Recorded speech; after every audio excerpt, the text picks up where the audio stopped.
Well, it is my honor to be joined by Jennie Finch, All-American softball player. She played at Arizona, the USA national team, the Chicago Bandits. She won the 2001 Women's College World Series, gold medal winner in 2004, silver medalist in 2008. Time magazine called her the most famous softball player in history, and whom I'd argue that.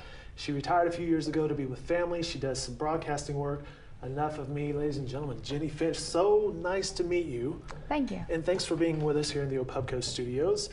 Here promoting the Capital One Cup, and she'll be at the Fan Zone Saturday out at Hall of Fame Stadium from 3:30 to 5:30. But what's new in your world? What are you doing these days?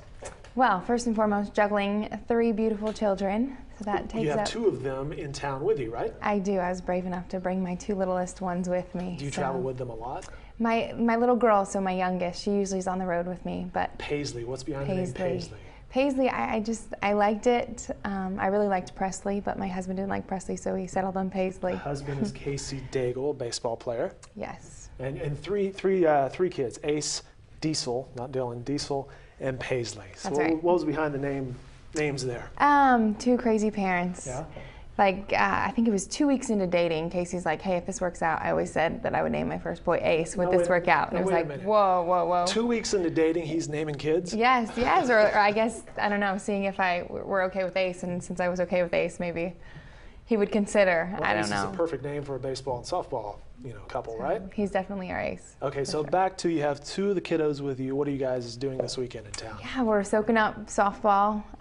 Oklahoma City is a special place, holds a special place in my heart. Lots of incredible memories here, and we'll be heading to the zoo this afternoon.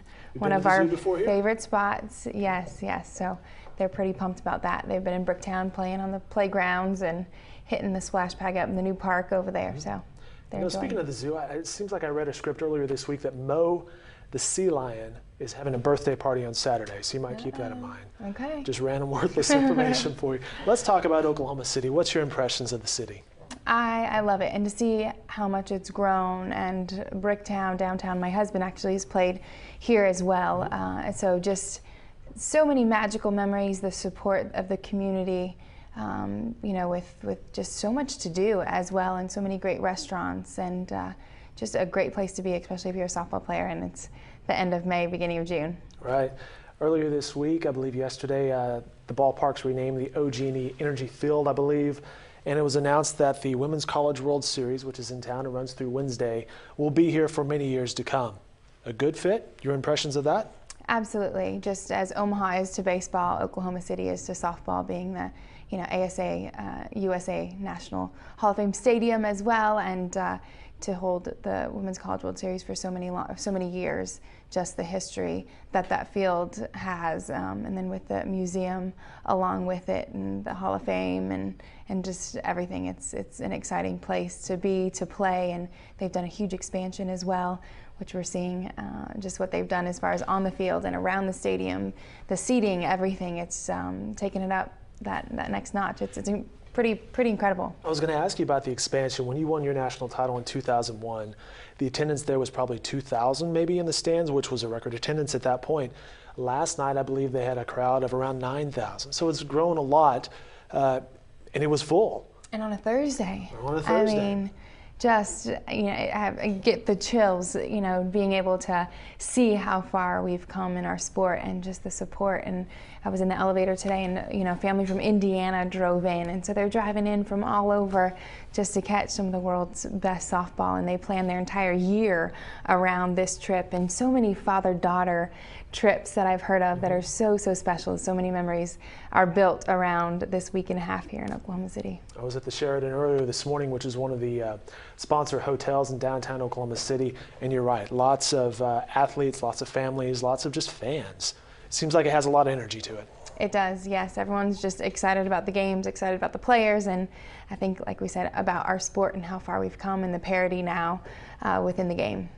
We'll get to that in just a second. Let's talk about what brings you here, speaking of energy. On Saturday, you can come meet Jennie Finch from 3:30 to 5:30 at Hall of Fame Stadium for the Capital One Cup, and tell us about it. Yeah, Capital One Cup right here, beautiful trophy. Yeah, no it's kidding. awarded to the top Division I athletic program, men's and women's. And so they'll not only win the cup, they'll be honored at the ESPY Awards in July, and then $400,000 will be donated cumulatively to the programs for student athlete scholarships. Not bad at all. How are the ESPYs? ESPYs, pretty amazing to be around the best of the best. And turn your shoulder. Whoa, whoa. So something you're like recognizing everybody there, right? Right. All right, well, let's talk about this year's field. Handicap it for us. Who should we be looking for? Who do you expect to come out on top? You know, it was hard to even predict the supers to see who would be the top 8 to come here. But I'll have to say Florida Gators, they're on fire. Okay. Firing on all cylinders. Hannah Rogers has been lights out in the circle, and their offense is just exploding at the right time. Alabama, they just have that little something extra, and Jacqueline Train, I think, is on fire at the right time as well. And so, you know, you'll see, you never know, and that's what's so great about this next week is it's so hard to predict who's going to be those last 2 teams. Then now with the 3-game series, it adds a little extended excitement. It's not just one game anymore. So we'll see. There's a ton of talent in Kentucky. I mean, they stuck it to UCLA. Their backs were against the wall, you know, at UCLA last weekend, and you know, brought them to Oklahoma City. So, you know, you can't count anybody out. You have to just stay tuned and watch the games to see who finishes out on top. Speaking from the local angle, Oklahoma lost to Alabama last night, and you're right, that Alabama team looks really good. How hard is it for an Oklahoma to go for a repeat? Coach Kendra has always said, you know, the coach of University of Arizona, who has, I think, 7 national championships. He's got a lot of history, but he always says it's that year after you won, it's hard because you're there. And you don't, you know, necessarily, it's hard to get on top, but it's even harder to stay there. You know, the bullseye is now on your back. Everyone's aiming for you. And Oklahoma, especially losing Kaylani Ricketts in the circle, you know, they've been fun to watch this year. They struggled for a little bit, and then, you know, carried, they were backs against the wall against Tennessee, and they were able to pull it out. And you know, what a great job. Just, you know, Stevens in the circle, and Penley is just so fun to watch. And then Lauren Chamberlain, probably the best in our game this era. Just, you know, she's injured and she's still hitting off of one leg, hitting shots left and right. And you know, it's one thing to be able to hit that far injured, you know, and then let alone hit the top of the pitching where she's at, and having missed those at bats part of the seasons, but she's coming back like she hasn't missed a thing, and she's, you know, hitting like someone would be healthy.